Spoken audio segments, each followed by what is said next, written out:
Hey guys, what's up? So, we're going to go over my opinion, what I would pick if I had to choose one of these, right? The AR9, this is a true PCC because it is a carbine technically because it's on an SBR. PCP, whoa, pistol caliber pistol. I don't know if that's a good acronym. And the this guy right here. We've got other folks' opinions. Let's talk about mine. Yeah, because we're all interested in my opinion on this stuff, right? No, nobody is, but I'm going to put it out there anyway, because I'm the one that bought these and everything. So let's just kind of talk about them a little bit. Just try to keep this short and simple, semi-interesting. Okay, so pretty much everybody but Kirby shied away from this guy. Let's talk about some pros and cons of each one of these. Try to keep it in order, okay? Try to keep everything in track, keep all the rabbits away. Go beat the bushes, get them away, so we don't get lost. Pros and cons. The pros of this particular build, okay, is this is on the AR. It's in the AR family, meaning it uses the same trigger. This particular one uses the whole lower. The whole lower is an unmodified. This is an SBR. I could take this lower, stick it on a regular AR-15, boom, boom, good to go. Okay. The only difference, and if folks of you that don't know, the only difference that makes this particular guy work with the Indomags is you take this Indomag insert, put it in your regular PMag, turns your regular PMag into a 9mm, and then you need a new barrel, you need a 9mm barrel, and you need a 9mm bolt, okay, or bolt carrier group. It's just a bolt. The whole thing's a bolt. Other than that, no modifications at all. Use the same upper receiver, the same rail, the same barrel nut, charging handle, all that stuff's the same. So those are some major pros. If you didn't have a whole bunch of money and you didn't want to buy another gun, but maybe you wanted to put together a different upper, this is your perfect ability to do that. Maybe you have a bunch of these magazines and you don't want to buy a bunch of other magazines. You want this magazine to work with your different carriers and different things you got going on. Get you an Indomag, okay? Get you a couple of them. Get you a new barrel, get you a new bolt, get you some cheap upper receiver stuff and just slap it together, and you should be relatively fine and good to go. Those are some major pros. Some downsides to this is let's say, it does recoil. It's a direct blowback. It's not a gas, anything. It's just a direct blowback. So you're going to get a lot of gas in the face, okay? Whenever I shoot this guy suppressed, okay, it shoots a lot of gas in your face. And I don't know if it's specific to this 100-round arm suppressor, but it craps so much junk back into your face and into the gun. Like chunks of metal and stuff get stuck in the gun. To the point, if you remember, that when Ben was shooting this gun in his comparison, it crapped it up so bad that it jammed up the trigger mechanism and just the fire control group. It was all shot out. It did not work. Okay, I had to completely take that thing apart, clean it and everything. I don't even know how it can be that dirty, but it is, and it does, and it did that. So I don't know if that's specific to the suppressor. I'm going to give that a knock on the suppressor, not the system, because I think the system is fine. I think with a different suppressor, it'd be okay. But that's kind of maybe a downside, okay? But it does recoil a little heavy compared to some guns. Not all guns, but some guns. This particular gun, the way that I have it set up, okay, I put a little questionnaire thing out on Instagram, and a lot of people didn't like how short this was. Even after I told them it was for 9mm, they didn't like how short it was because they didn't want to stick their hand out in front of the barrel, which you should never do. That's how this happens, okay? So with this being so short, it would be easy to put your hand out there, get it out in front, and get something either burned or shot off or injured, really. If you're very well aware that it's this short, and particularly I should have some kind of a grip stop or hand stop or whatever. In this case, I could put a foregrip or whatever. Something like that would really help, okay? Putting the suppressor on there is going to stop you from putting your hand, because that's going to be plenty long enough not to stick your hand way past there. But nobody wants to grab, except for Matt. Matt likes to do it for some reason. But most people aren't going to stick their hand on the suppressor. Okay, they're going to be very conscientious of that. But going back to a nut and fancy term, philosophy of use, this guy is made to be very compact and short. I do not believe in truck guns. I carry a concealed weapon, right? on my person. I don't like to arm bad guys and keep guns in my truck. I don't live in the country. I don't need to shoot coyotes and whatever. I don't keep truck guns. But having something small and compact, being able to put it somewhere, whether that be for travel or for whatever it might be, that's what this guy is for, small and compact. So it has high marks for small and compactness, especially when this was on the shorter stocked version, but then it crapped on itself and the trigger messed up, and so I switched it out to this guy. It was very, very short, okay? Those are some pros. The cons are that it does have a relatively heavy recoil, remember that term, it's a relative term, relatively heavy recoil, and with this particular suppressor setup, kind of craps on itself a lot. That's the AR9. Moving on to the, well, let's do the MP5 first. The MP5, the POF MP5 that I've got. Start with some pros, okay? Some pros are that it shoots, the best pros that it shoots very, very flat, okay? Meaning that both of these other guns rely on a direct blowback, a heavy bolt with a powerful spring to cycle the action. This guy doesn't rely on that. This guy relies on a delayed roller delay blowback action, right? Fancy way of saying this thing has a bunch of science in it that makes it shoot smoother. Basically, I'm not going to get into it all. But it does make a huge difference on your felt recoil, right? It doesn't kick near like these guys. It moves, but you don't feel it pumping in, or whatever. Shut up. You don't feel it kicking you in the shoulder, okay? It just moves, and it's not bad at all. A child could shoot this, okay? Except for one downside, which get to that in a second. The way that I have it set up now, again, going the pros on this, the way I have it set up now, it has a brace on it. So this is a pistol. So whatever you want to think about that, I like it. The grip, it's not a foregrip. The rail that I put on here, it's a cheap rail. There's plenty of accessories for things. I was able to get this guy, put it on here, which gives me the ability to have a light, which I like. And then moving up top, you still, even with this old school kind of stuff, I was able to buy again, like a $20 whatever rail mount. It's not a Picatinny rail mount. It's kind of a little bit specific. You can't use every single red dot out there because the mounts don't all fit. But I was able to get a mount, able to get a red dot on here, which shout out to them, Penty. I think it's called Penty. They sent me this red dot to look at. So this is under review for right now, and we're seeing how it works. But I'm able to put a red dot on here, okay? I think those are the major pros. The cons, okay, are going to be the biggest one, or I'm going to have two major cons. The biggest one is this trigger pull. This trigger pull is a very heavy, relatively long trigger pull, okay? It's not a crisp, nice and short trigger pull, and I believe you can get trigger packs and different things out there that help reduce that, but in general, it has a very heavy trigger pull, all right, heavy and long. The other downside is this whole gun is like a $1,500 gun. It ain't cheap. This is not something you're just going to go out and buy on a whim. And if you do, your wife's probably going to kill you and make you cancel your order before it gets shipped. All right. Yeah. So it is expensive. It's not cheap. And especially when you start adding things to it, it gets even more expensive. Magazines for this gun they're not like the cheap $15, maybe $20. You might be able to find some for $20. I don't know. But they're like $30. Then if you get the real HK kind of stuff, you're talking like $60, whatever. You get a lot of money for magazines. Okay. So if you're going to run a gun a lot, if you're going to run it seriously, probably going to need like 4 or 5 mags or so, which I can start eating up your money. So those are some pros and cons of the MP5. Moving on to the last one, last but not least, is the CZ Scorpion, the Evo 3. I've had this guy for the longest amount of time, set up very similar to the MP5. Pros on this is kind of the price. The price isn't bad. It's still in that $700 to $800 range. It's a little bit higher, definitely higher than this guy. Okay, this guy, you can build it relatively cheaper. Well, you can build it cheaper, relatively cheap. I'm not going to put an exact price tag on it because I don't know. I don't remember exactly, but you can build it relatively cheap.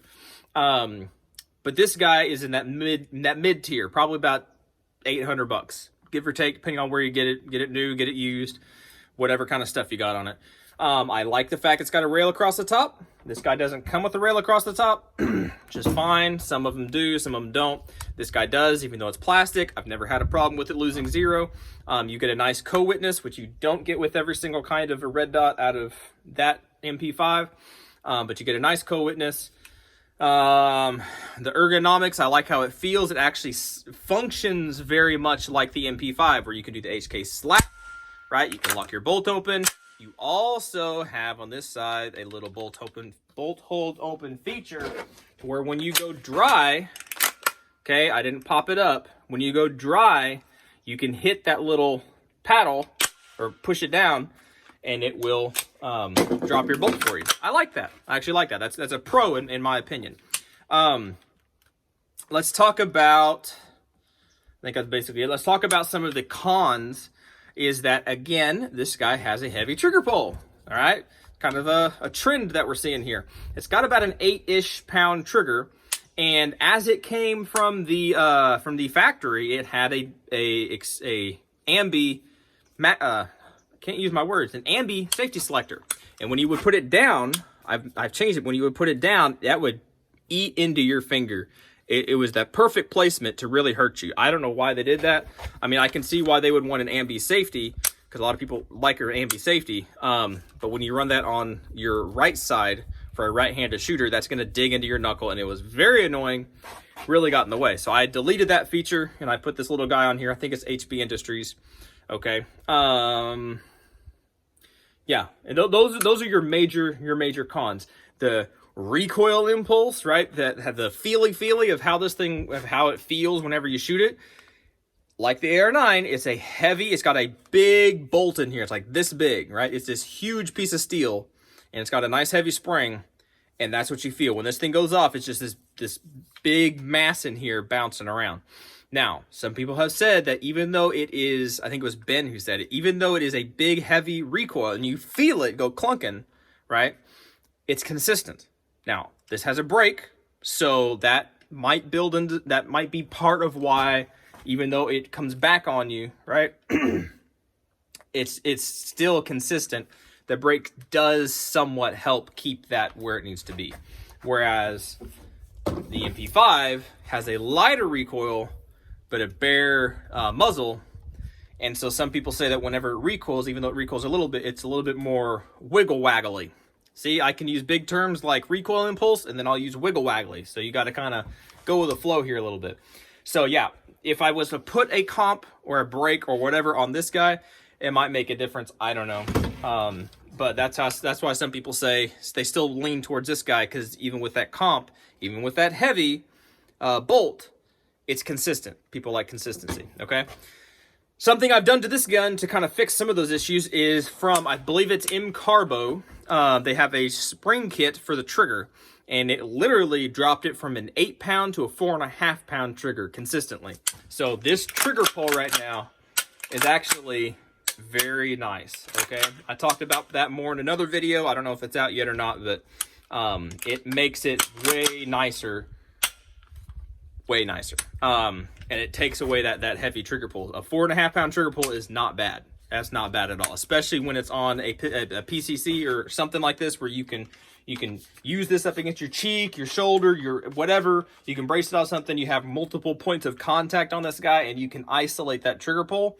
Unlike a pistol, where that's part of how you're holding the gun, if that makes any sense. And having a really light trigger on a pistol for competition is great. For self-defense, maybe not so much. On this, makes a little bit more of a difference, and it makes it a little bit more lawyer worthy, maybe. I don't know. For whatever it's worth. So I'm gonna shoot these guys one more time. I'll roll the footage. Whenever I shoot and talk, it doesn't really work very well because the mic gets all messed up. So I'm gonna shoot these real quick, and then I'll give my final thoughts on if I had to pick one, which one would it be and why? All right, we're kind of going for, not really for groups, but just for how it feels overall. And last and final impressions before I would say, okay, I need to grab one and go. All right.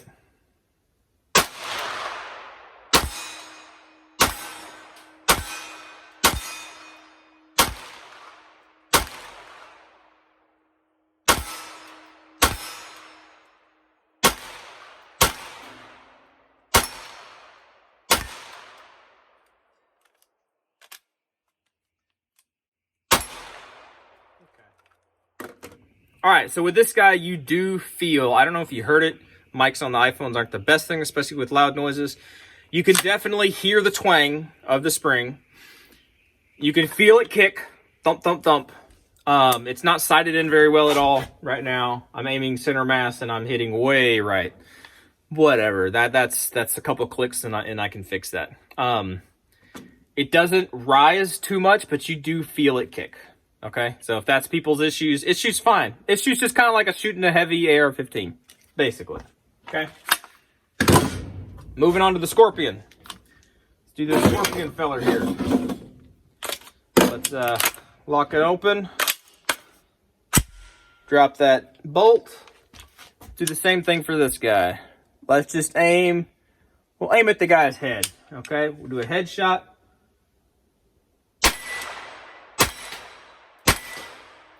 Maybe a little bit high if you aim at his chin.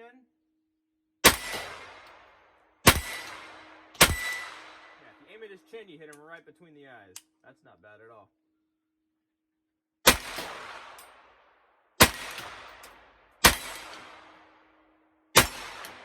And that trigger, well, you can't hear me.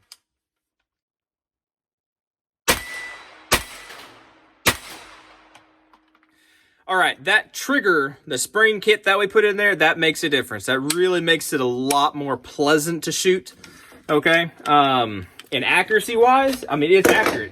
You can see, if you know where your holdover is, I mean, I'm shooting a group about like this.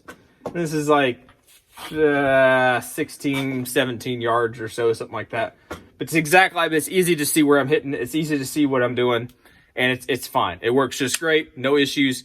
And actually, I can notice it didn't feel like this was recoiling any more than the AR-9. It actually felt a little bit less. I don't know if that's for real or if that's just felt recoil, but it was easy to keep it on target, okay? Last but not least, let's move over to the MP5. Let's lock this guy open and let's see how it rocks. All right, so let's do the same thing. We're going to aim center mass and see if we can shoot center mass to the big guy and just kind of see how we like it.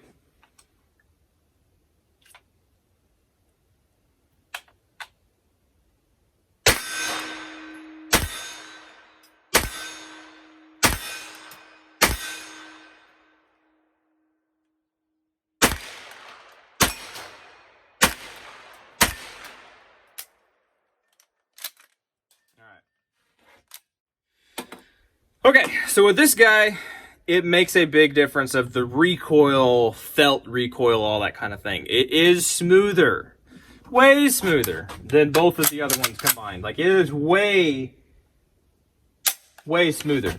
The trigger has kind of smoothed out a little bit. It's not as bad as it originally was.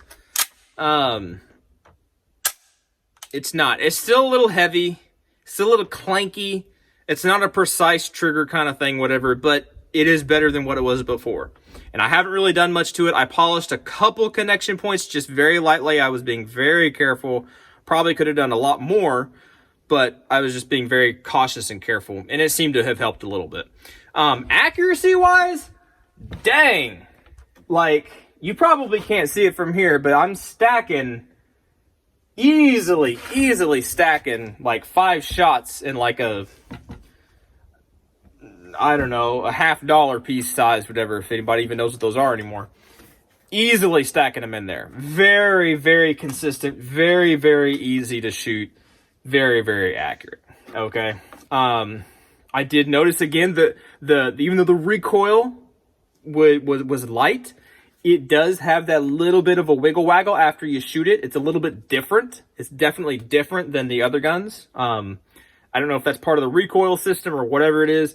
It does have a little bit of a figure 8-ish kind of a weird magic wand thing. I don't even know how to describe it. When you shoot it, it does kind of come off just differently. It comes off differently than the other ones. So, let's give our final pick. Okay, so all these guns, as are, which one would I pick? I mean, you've got the familiarity of an AR-9 with a short barrel. You can change that, whatever, but as they sit, as they are, without a suppressor, as they are, like, I'm not going to pick the AR-9, okay? Because I have the other ones, if I had just this guy and I didn't know about the other guys, yeah, okay, I'd go with it, and he's fine. The MP5 is a very good gun. It's a little expensive, but I don't know, would I pick it if I had to grab one of these and go somewhere? I don't know. This guy, the Scorpion, tried and true, sits by my bed. I trust it with my life and my family's life. Accurate, easy, especially with that nice trigger job. It works very, very well. Not speaking to suppression abilities, because they're not all suppressed, so that's kind of an unfair comparison. But it does have a little bit of it actually has a very nice recoil.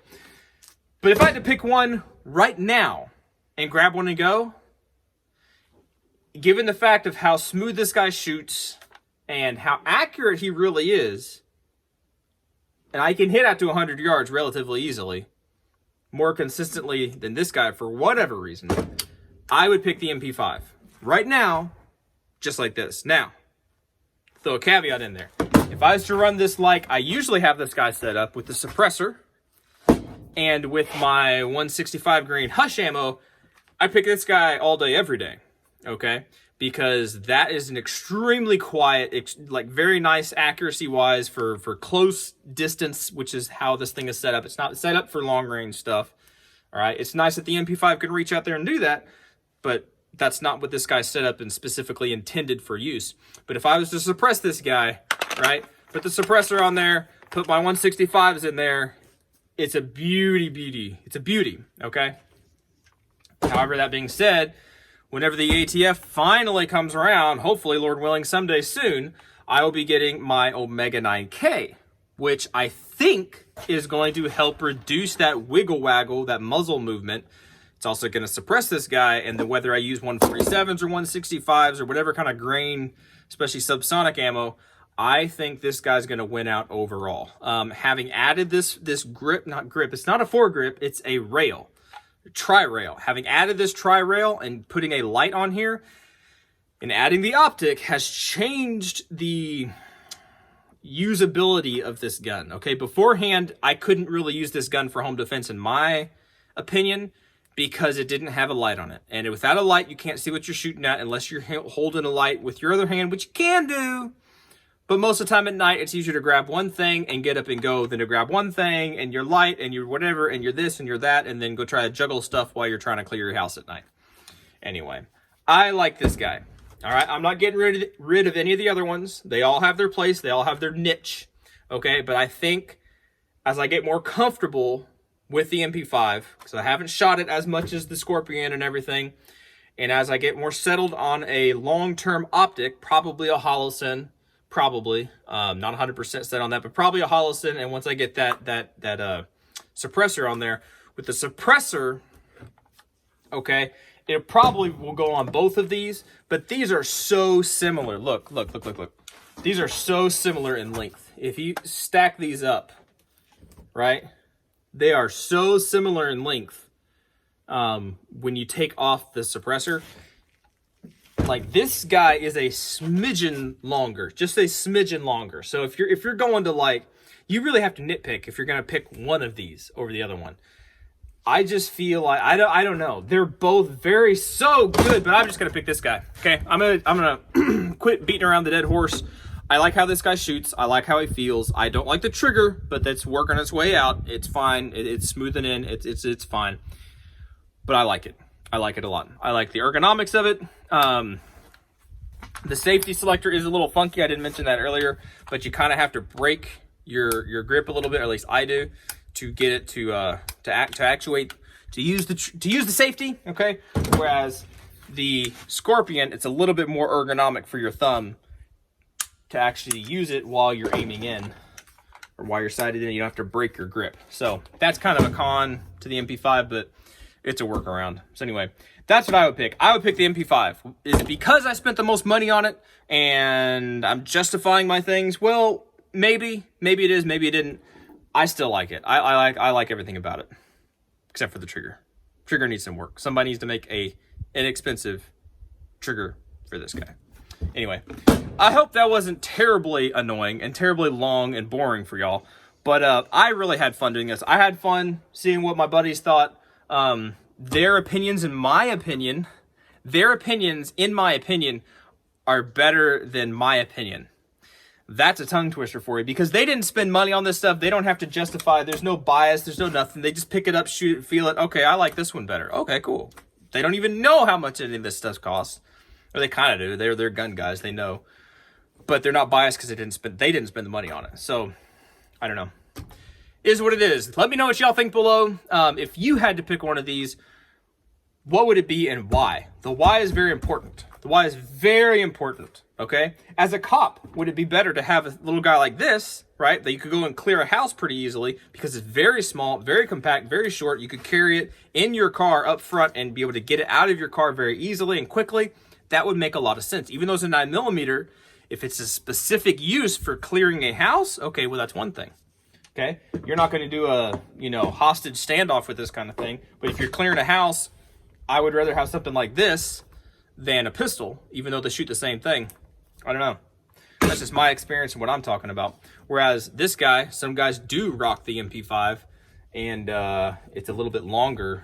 Anyway, beating a dead horse. Y'all be good to be safe. Let me know what you think, and we'll catch y'all in the next video. Anyway, now if you're watching this, I can just rant for a minute because I was ranting earlier. Talking about this guy being so short and nice and compact. Yeah, if you were a cop, I can totally see some people are going to argue about, oh, but I want a 300 blackout, or I want, a short 5.56, give me a Mark 18.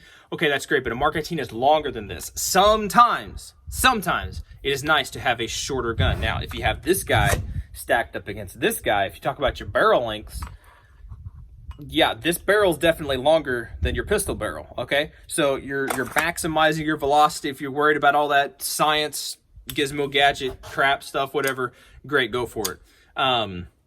You're getting your plenty, all 100% burn, powder burn, whatever kind of stuff. You're getting it, and you're fine out of this guy.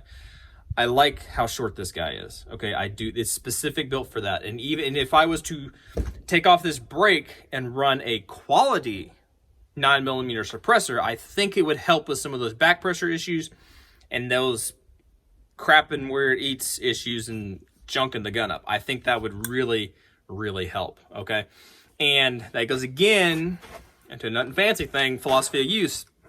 If this guy's primarily made to be shot suppressed, okay, then run it with subs, run it suppressed, and that changes things. Because if you're running it suppressed, you're trying to keep it quiet, right? You're getting your powder burn. You're fine. It's a 9mm. You're fine. You don't need a 16-inch barrel to get 100% powder burn, right? There might be a little bit of unburned powder, maybe.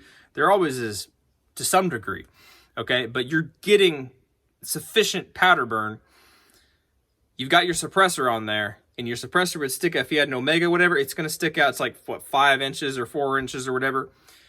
That is still a very small, compact package to be used in a close situation if noise is your concern, right? Or those that don't even think about it, you go into some situations where you don't want a huge flash, okay? You go into some places where people are cooking things that they shouldn't be cooking, if you know what I mean, and they're dealing with chemicals and things that nobody should be dealing with right now. Well, like, you can do, it's a free country, you can do what you want as long as it's legal. And if you're making stuff, you know what I'm talking about, okay? And if you go into a house with a barrel brake like this, or with a Mark 18, okay, you are having a ignition flash point at the end of your gun that's very, you blow the house up. Like, literally, that you could do that. So having a suppressor is going to help.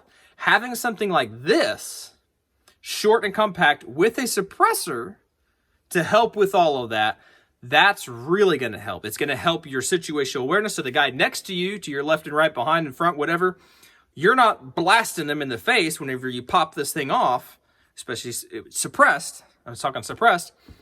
But yet it still does what it needs to do, because you're shooting something that's like 3, 6, maybe 12 feet away or whatever. Across a room is the most you're going to have to do. There's major advantages to this, okay? You could say the same thing about these guys, because these guys are used in those kind of situations. But he's longer, right? If you really want short, that's what this guy's for. That's what this guy's specifically built for. So before people are like, oh, but blah, blah, blah, blah. No, this guy's specific built for a very specific reason. Okay. Anyway, That horse is sufficiently dead, I think. Let it rest at ease. There you go.